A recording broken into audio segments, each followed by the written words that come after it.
kanila. Pagod yun. Ano kasi sa kanila? Alam mo, madaling mag-drive. Hindi, si ano pa lang gumahawak na eh.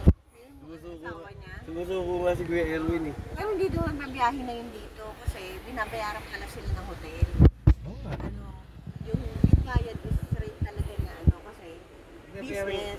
Tapos yung ginagawa daw niya, kunyari order daw ng mga ano, mga Prutas. 50 kilos na, 200 kilos na ano yan, pinya.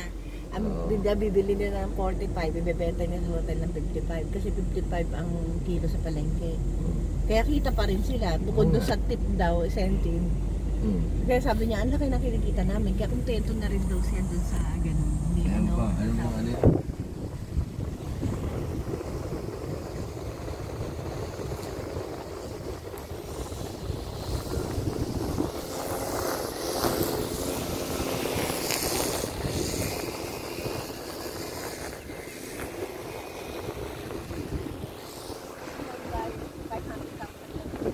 Sinagot kasi ng ate. Tapos sabi daw, sige bibiling ko na lang, akin na yung 500,000, hulugan niyo sa akin kung magkano ang hulog niyo.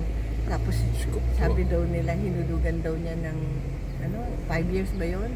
Tapos after 5 years daw, nabuno nila, naka-passbook. Binalik daw sa kanila yung passbook. Sabi daw, sa inyo na yan, bumili pa kayo ng isa para tulong. Kasi si Erwin ba pangalan? Erwin pa.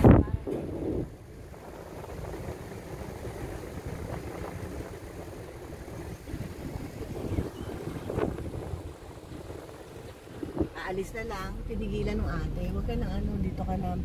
Yung bahay na yan pala, dati puro pala, sila pala yung pinakaunang Marites. house.